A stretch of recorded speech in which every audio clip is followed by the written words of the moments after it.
ہو جائے گا۔ پھر آپ لوگ اسی طریقے سے دوسرا استلام کریں گے، آپ کا دوسرا چکر اسٹارٹ ہو جائے گا۔ تو ایسے آپ نے 7 چکر لگانے ہیں۔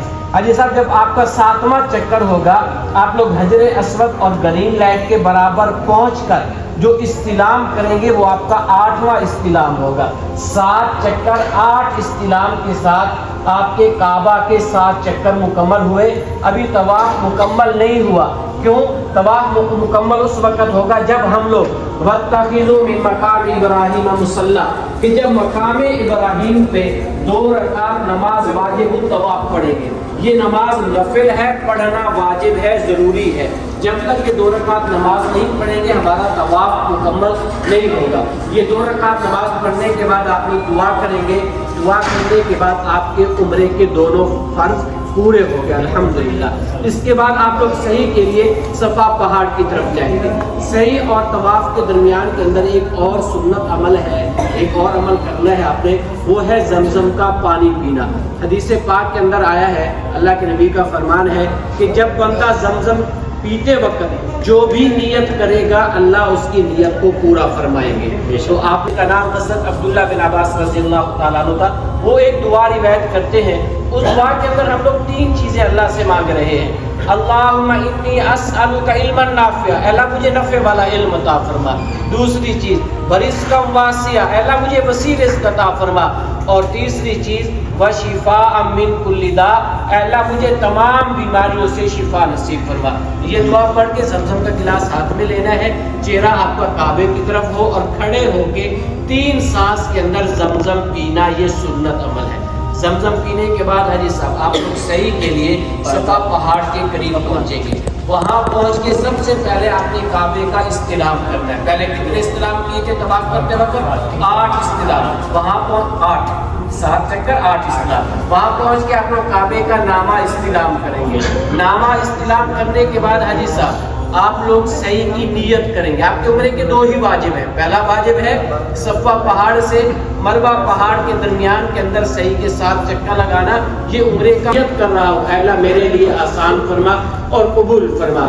اس کے بعد جیسے ہم لوگ دعا کے لیے ہاتھ اٹھاتے ہیں ایسے ہاتھ اٹھائیں گے، 3 وقفہ پڑھیں گے، اللہ اکبر اللہ اکبر اللہ اکبر لا الہ الا اللہ واللہ اکبر اللہ اکبر وللہ الحمد۔ پھر پڑھیں گے ان الصفا والمروہ من شعائر اللہ۔ پھر درود پاک پڑھیں گے۔ درود پاک پڑھنے کے بعد آپ لوگ دعا کو مکمل کریں گے۔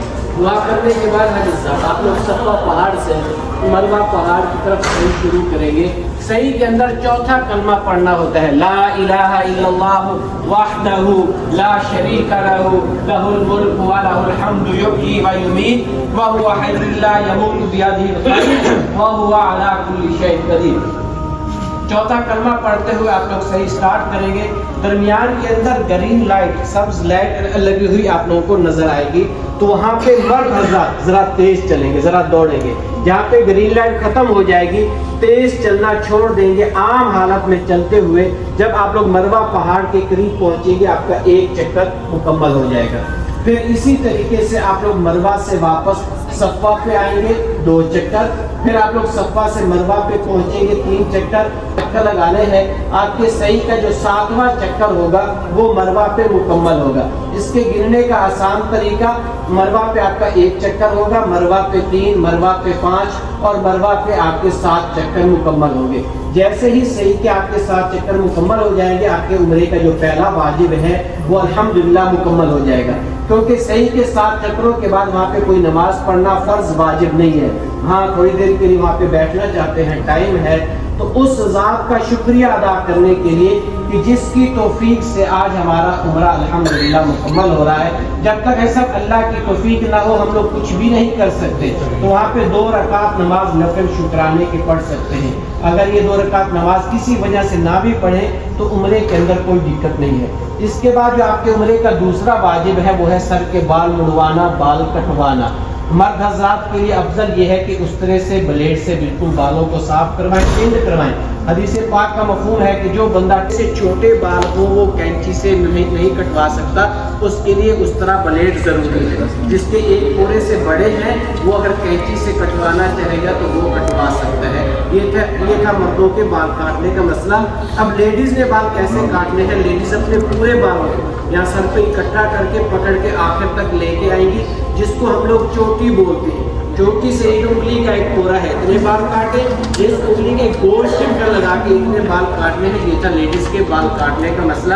لیکن ایک بات کا خیال رکھنا ہے، ہماری مائیں بہنیں وہاں پہ مروا پہ تیار ہو جاتی ہیں بال کٹوانے کے لیے، کیونکہ کچھ لوگ وہاں پہ کینچی لے کے کھڑے ہوتے ہیں۔ بھائی سب سے پہلے بیت اللہ کا احترام ختم ہو جاتا ہے۔ بیت اللہ عبادت کی جگہ ہے، نہ کہ بال کاٹنے کی۔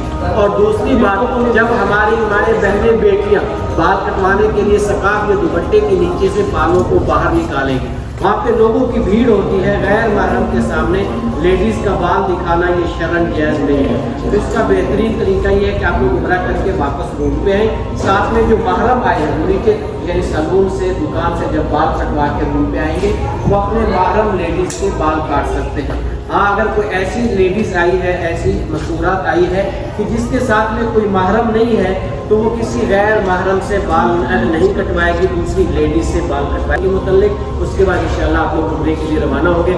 سب سے پہلے حاجی صاحب جو آپ کا پاسپورٹ ہے وہ اپنے روم کے اندر رکھنا ہے، نہ کہ گلے والے بیگ کے اندر۔ اگر کوئی بھائی گلے والے بیگ کے اندر رکھ کے لایا ہے تو یہاں پہ ہمارے اسامہ بھائی کھڑے ہیں، سراج بھائی ہیں، مولانا زہیر ہیں، مولانا عمر صاحب ہیں، آپ لوگ ان کو پاسپورٹ جمع کروا دیں۔ جب عمرہ کر کے واپس آئیں گے تو انشاءاللہ آپ کو پاسپورٹ آپ کا واپس مل جائے گا، کیونکہ جب آپ لوگ انڈیا سے چلے تھے اس وقت پاسپورٹ یہاں رکھوایا گیا تھا، پاسپورٹ ایئرپورٹ پہ چیک ہونا تھا۔ یہاں پہ آپ کو ضرورت نہیں ہے، یہ جو گلے والی آئی ڈی ہے جتنے دن مکہ اور مدینہ میں ہے یہ سمجھو آپ کا پاسپورٹ ہی ہے۔ اکثر حجاج کیا کرتے ہیں، گلے والے اس بیگ کے اندر پاسپورٹ رکھ کے حرم میں چلے جاتے ہیں نماز کے لیے یا وضو کے لیے، بیگ اتار کے رکھا، بیگ کھول گئے۔ بیگ کا مسئلہ نہیں ہے، سب پاسپورٹ کا مسئلہ ہے۔ اگر پاسپورٹ گم ہو گیا تو آپ کے لیے بھی دقت ہوگی، ہمارے ٹور والوں کے لیے بھی دقت ہوگی۔ اس لیے اگر کوئی لایا ہے تو آپ لوگ یہاں پہ جمع کروا لیں۔ اس کے بعد حاجی صاحب جہاں پہ ابھی آپ لوگوں نے کھانا کھایا تھا وہ آر فلور ہے، جہاں پہ آپ لوگ بیٹھے ہیں، یہ 3 آر ہے، اور وہاں ریسٹورینٹ ہے، کھانے کی جگہ ہے۔ کھانے کی جو ٹائمنگ رہے گی آپ کی، صبح کا جو ناشتہ ہے وہ 6:30 بجے سے 8:30 بجے تک، یہ صبح کے ناشتے کی ٹائمنگ ہے۔ دوپہر کا کھانا آپ کا 12 بجے سے 2:30 بجے تک، اور رات کا جو کھانا ہے وہ 7:30 سے 10 بجے تک، یہ رات کے کھانے کی ٹائمنگ ہے۔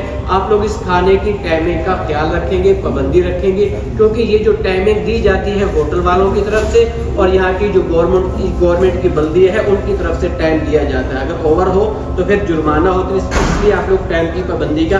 اگر آپ کا کوئی ساتھی بیمار ہو جاتا ہے، اللہ نہ کرے جو کوئی اور وجہ ہے کھانے کے لیے نیچے نہیں آ سکتا، تو آپ لوگ اس کے لیے کھانا روم کے اندر لے کے جا سکتے ہیں، لیکن ہماری ایک شرط ہے، آپ لوگ ڈسپوزل پلیٹ کے اندر کھانا لے کے روم کے اندر جا سکتے ہیں، نہ کہ دوسری پلیٹ کے اندر۔ اس کے علاوہ انشاءاللہ آپ لوگوں کو ٹوکن دے دیے گئے ہوں گے، ٹوکن دے دیے سر، یہ لانڈری والے، تو 3 ٹوکن ملے ہوں گے آپ کو۔ تو ایک ٹوکن کے اندر آپ لوگ 2 کپڑے دھلوا سکتے ہیں لانڈری والے سے۔ لانڈری والا بھائی یہاں پہ بیٹھتا ہے PR پہ، یعنی آج یہ آیا تھا، کل نہیں آئے گا، پرسوں رات کے وقت کھانے کے وقت یعنی 8 سے 10:30 بجے تک یہاں پہ رہتا ہے۔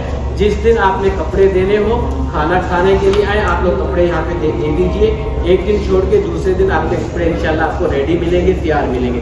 ابھی آپ لوگ ماشاءاللہ عمرے کے لیے جائیے، صبح ناشتے کے وقت سم والا بھائی آپ کو کھانے والی جگہ پہ ملے گا، انشاءاللہ پاسپورٹ کی کاپی ساتھ میں لائیے، سم آپ کو یہیں پہ مل جائے گی۔ اگر کسی کو ویل چیئر چاہیے ہے، جیسا چلنے میں دقت ہے، تو آپ لوگ یہاں پہ بتا سکتے ہیں، انشاءاللہ ویل چیئر کا انتظام کروا دیا جائے گا۔